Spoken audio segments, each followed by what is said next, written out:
Hello students, welcome to Raj Malhotra's IS. This is the NCERT through MCQ series and आज की जो video है उसमें हम इंडिया आफ्टर इंडिपेंडेंस जो है उसके रिगार्डिंग क्वेश्चंस करेंगे. The first question is consider the following statements regarding features of constitution. काफी easy question है ये.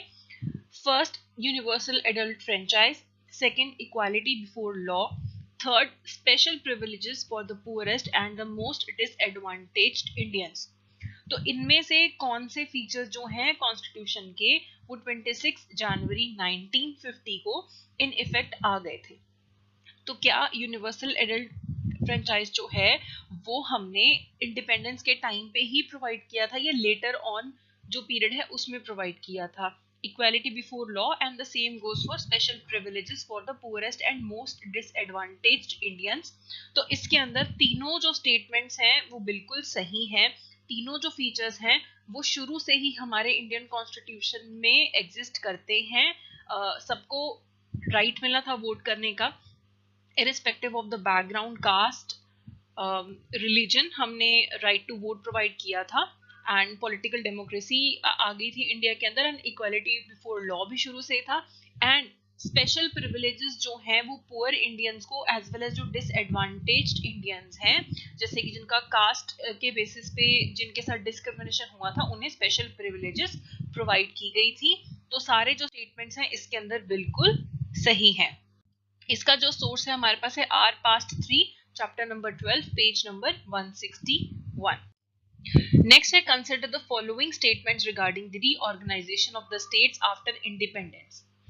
First, a veteran Gandhian named Poti Sriramulu went on a hunger strike demanding the formation of Andhra state to protect the interest of Telugu speakers. Second, Andhra was the first state organized on the basis of language. तो reorganisation हुआ था Indian states का after independence. तो पहला statement ये बोलता है कि क्या ये गांधीयन जो थे श्रीरामुलु इन्होंने हंगर स्ट्राइक किया था जिसके बाद से आंध्रा जो स्टेट है वो फॉर्म हुई थी. एंड क्या आंध्रा पहली ऐसी स्टेट थी जो लैंग्वेज के बेसिस पे फॉर्म हुई थी, क्योंकि इनिशियली जो है लैंग्वेज के बेसिस पे अग्री नहीं किया गया था स्टेट्स को डिवाइड करने के लिए. तो इसमें जो है दोनों ही स्टेटमेंट्स हमारे पास बिल्कुल सही है.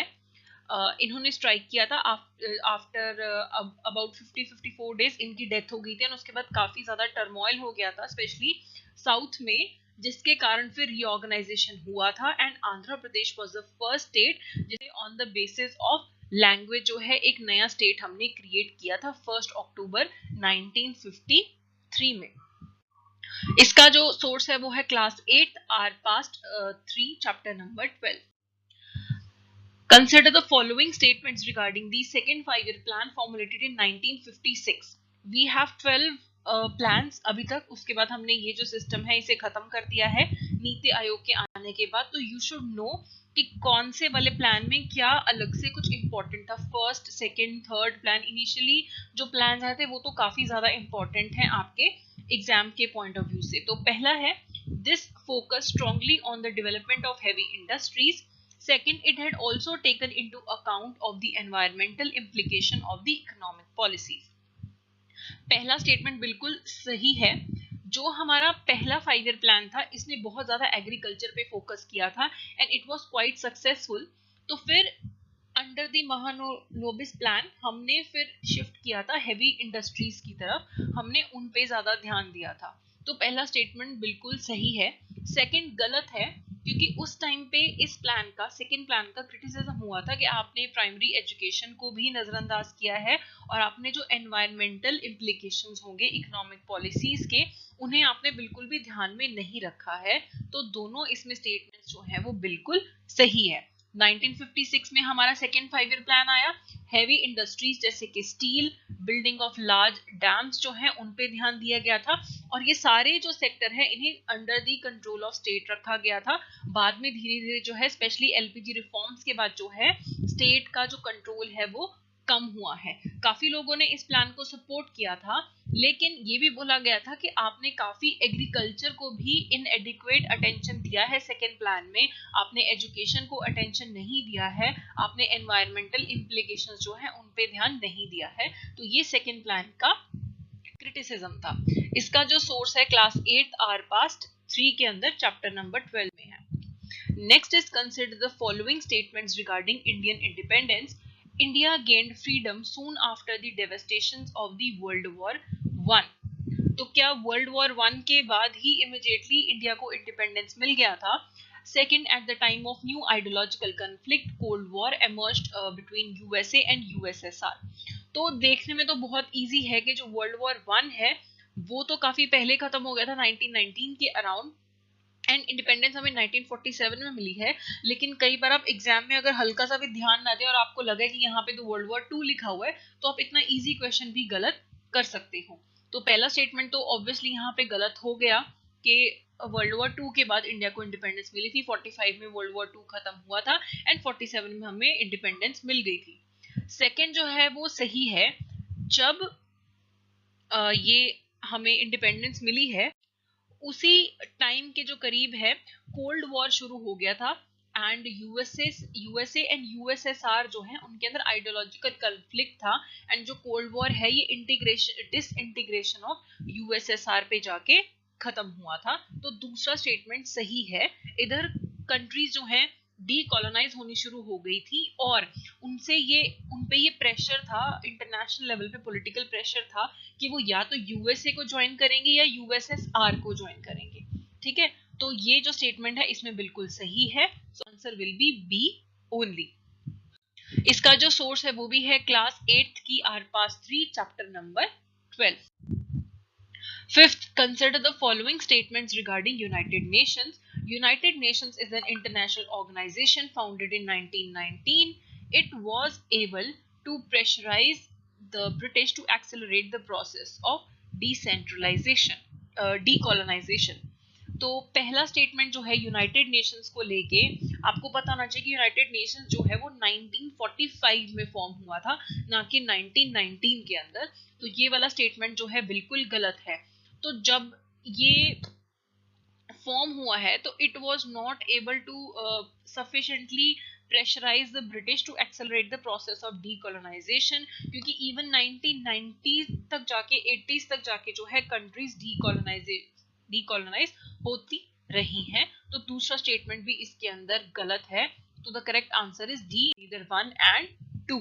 तो इधर इंडिया इंडिपेंडेंट हुआ 1947 में, 45 में यूनाइटेड नेशन फॉर्म हुआ है, एंड ये अपने जो फाउंडिंग चार्टर है उसके प्रिंसिपल्स को फॉलो करता है और स्पेशल अपनी एजेंसीज और ऑर्गन्स के थ्रू काम करता है। इसका सोर्स है हमारे पास class 8 our past 3 chapter number 12। Next is, which of the following statements regarding the non-alignment movement was correct? First, Prime Minister Jawaharlal Nehru, also the Foreign Minister of the newly independent India, developed Free India's foreign policy on the bedrock of non-alignment. तो क्या prime minister Jawaharlal Nehru ही हमारे foreign minister थे newly independent India के, and did he develop the foreign policy on the basis of non-alignment? B, this alliance urged countries not to join either of the two major alliances formed by the USA and USSR. तो क्या under non alignment countries को ये बोला गया था कि उन्हें कोई भी ब्लॉक जो है ना यूएसए का ना यूएसएसआर का ज्वाइन करने की जरूरत नहीं है। Third, this policy of staying away from alliances was based on policy of remaining neutral on global level. तो क्या इसका फायदा ये था कि इस पॉलिसी से हम ग्लोबल लेवल पे न्यूट्रल रह सकते थे? D, none of the above के कोई भी इनकरेक्ट नहीं है।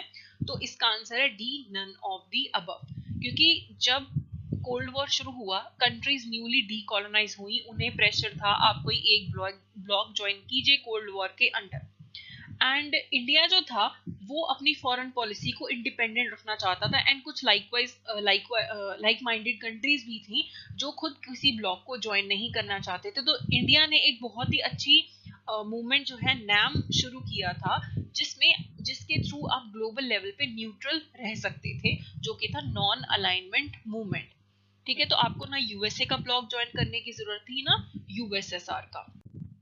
तो इसका जो सोर्स है वो हमारे पास है NCERT class 8 our past 3 chapter number 12। तो जो हमने नाम शुरू किया है, तो मैंने आपको बोला कि कुछ लाइक माइंडेड कंट्रीज थी जिसमें इंडिया के अलावा इजिप्ट भी है, यूगोस्लाविया भी है, इंडोनेशिया भी है और घाना भी है। तो ये 5 कंट्रीज ने मिलकर नाम को शुरू किया था। These were also the countries जिनके हेड्स के साथ खुद के पर्सनल रिलेशंस जो थे जवाहरलाल नेहरू के अच्छे थे, आइडियोलॉजिकल जो मैच करता था थिंकिंग, जिसके कारण नाम शुरू किया गया था। Next, consider the following statements regarding arguments of Constituent Assembly.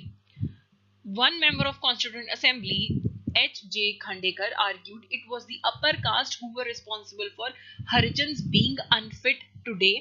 Like scheduled castes, the scheduled tribes were also granted reservation in jobs as the tribals have been deprived of the modern healthcare and education. तो constituent assembly में काफी arguments हुए थे, जिसके बाद हमने constitution जो है हमारा लिखा गया था। तो पहले बात हुई थी कि आप जॉब्स में, गवर्नमेंट जॉब्स में जो शेड्यूल्ड कास्ट है उन्हें आप रिजर्वेशन प्रोवाइड कीजिए, लेकिन some sections of the constituent assembly were saying they are unfit, कि they don't have good grades and they don't have that kind of education कि उन्हें रिजर्वेशन प्रोवाइड किया जा सके। तब H.J. खांडेकर ने ये चीज बोली थी कि the reason they are so called unfit because of the upper caste. तो ये उनका स्टेटमेंट था। तो पहला स्टेटमेंट बिल्कुल सही है। सेकंड जो है, it is also right, SC and ST दोनों को ही रिजर्वेशन जॉब्स में प्रोवाइड किया गया था, एंड जो ट्राइबल्स हैं उन्हें भी बहुत ज्यादा जरूरत थी रिजर्वेशन की, because they were also deprived of the health care and education. तो इसमें हमारे पास दोनों स्टेटमेंट्स जो हैं वो बिल्कुल सही हैं। So answer is C. इसका सोर्स है हमारे पास class 8 our past 3 chapter number 12। Next is consider the following list of subjects provided at the time of framing of constitution: taxes, education, health and agriculture. Which of the subjects are provided in state subject? तो आपको पता है union list है, एक state list है, एक concurrent list है। तो इसमें से कौन से जो सब्जेक्ट्स हैं, जब हमारा कॉन्स्टिट्यूशन फॉर्म हुआ है तो कौन से सब्जेक्ट हमारे स्टेट लिस्ट में थे? तो इसमें से आपको सही आंसर देखना है। टैक्सेस, फाइनेंसेस जैसी जो चीजें हैं, डिफेंस है, ये सब कुछ जो था किसके हाथ में था? ये सेंटर के हाथ में था। तो आप इससे एलिमिनेट कर सकते हैं, ए भी एलिमिनेट कर सकते हैं और डी भी एलिमिनेट कर सकते हैं। उसके बाद एजुकेशन एंड हेल्थ जो है वो आपका स्टेट लिस्ट में आएगा। तो ये तो आपको पता लग गया था कि इसमें भी थर्ड ऑप्शन है, इसमें तो 3 तो पक्का ही हेल्थ जो है वो स्टेट सब्जेक्ट है। एग्रीकल्चर जो है वो कॉन्करेंट लिस्ट में था, एंड एजुकेशन और हेल्थ जो है ये स्टेट सब्जेक्ट रखे गए थे। तो जब कॉन्स्टिट्यूएंट असेंबली ने पहले लिस्ट बनाई है तो अब तो बहुत ज्यादा चेंजेस आ गए हैं। पहले ऐसा था कि tax, defence, foreign affairs union list में, स्टेट सब्जेक्ट में था एजुकेशन एंड हेल्थ जो कि स्टेट की प्रायोरिटी होना था, एंड फॉरेस्ट एंड एग्रीकल्चर के जो सब्जेक्ट थे they were the liability of the responsibility of the centre and state both. इसका सोर्स है हमारे पास class 8 our past 3 chapter number 12। Next is consider the following statements regarding debate on language in the Constituent Assembly. First, Hindi would be the national language of India. Second, English would be used in the courts, the services and communications between one state and another. तो इसको लेके आज तक debate होती है regarding national and official languages. Recently भी काफी news में रहा है ये टॉपिक। तो पहला स्टेटमेंट बिल्कुल गलत है। इंडिया की कोई नेशनल लैंग्वेज ना तब थी ना अब है, एंड स्पेशली जो साउथ इंडियन स्टेट्स हैं उन्होंने बहुत इसका क्रिटिसिज्म किया था कि जब ये बात बोली जा रही थी कि हिंदी को नेशनल लैंग्वेज बनाना है, कि why Hindi should be the unifying language of India. तो पहला तो स्टेटमेंट बिल्कुल गलत है। तो Hindi and English are the official languages, they are not the national languages. Second is right, India के कोर्ट में, सर्विसेज में, दो स्टेट्स में आपस में कम्युनिकेट करना है, वहां पे इंग्लिश यूज की जाती है। तो हमारे पास आंसर होगा बी, टू ओनली। सो इसका जो सोर्स है वो है class 8 our past 3 chapter number 12।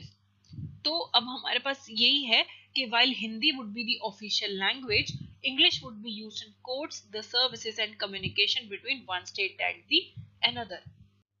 Next, आखिरी क्वेश्चन है आज का। आपके जितना भी स्कोर होगा प्लीज कमेंट सेक्शन में बताइए कि कितना आप स्कोर कर पाए हैं आउट ऑफ 10। तो consider the following statement regarding B.R. Ambedkar. He was the chairman of drafting committee and the father of Indian Constitution.